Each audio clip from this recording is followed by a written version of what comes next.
The Chikahan Moments tambayan ng mga Marites. Cryptic post ng sister ni Catherine, patungkol nga ba kay YDJ? We know what you did last summer, Catherine Bernardo's sister shares cryptic post. May pagkakainteres na ibinahagi ni Kay, ang kapatid ng sikat na kapamilya star na si Catherine Bernardo, ang isang kakaibang post sa kanyang social media account. Sa kanyang Facebook account, ibinahagi ni Kay ang isang reel na may text na nagsasabing, "We know what you did last summer." Binigyan niya ng caption ang post na ito, 2017, 2018, 2019, 2021, 2023, at ang pinakapangunahin na alam ko, 2014. Marami ang nagtatanong kung saan nakatuon ang post ni Kay, at ang ilan ay nag-isip na ito ay may kinalaman sa mga taon na sinasabing mayroong mga alingaw-ngaw na usap-usapan tungkol kay Daniel Padilla at ang posibleng pangangaliwa sa kanyang ex-girlfriend na si Catherine Bernardo, bagaman hindi pa ito tiyak. Kamakailan lamang in-unfollow na ni Catherine si Daniel sa Instagram.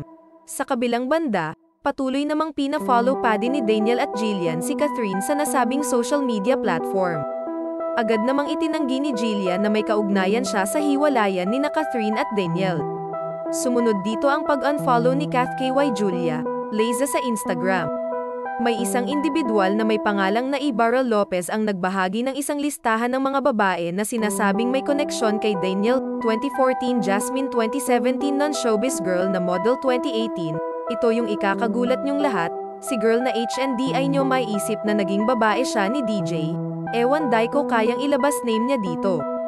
Sorry, 2019 Andrea B, while nasa HK si Kath for HLG shooting, busy naman si Daniel sa ibang babae.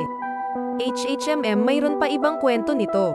2021 Barbie, 2023 Andrea, Jillian, Vietnamese model, Russian. Napakahalaga na ipaalala na ang mga impormasyong ito ay based lamang sa mga lumalabas na balita at usap-usapan online. Wala pang opisyal na patunay na naglalaman ng katotohanan ng mga ito. Sana ay maging responsable tayo sa pagbabahagi ng anumang balita at siguraduhing ito ay may tamang batayan at hindi mapanirang puri. For more Chikahan moments, MG subscribe, comment, like and share.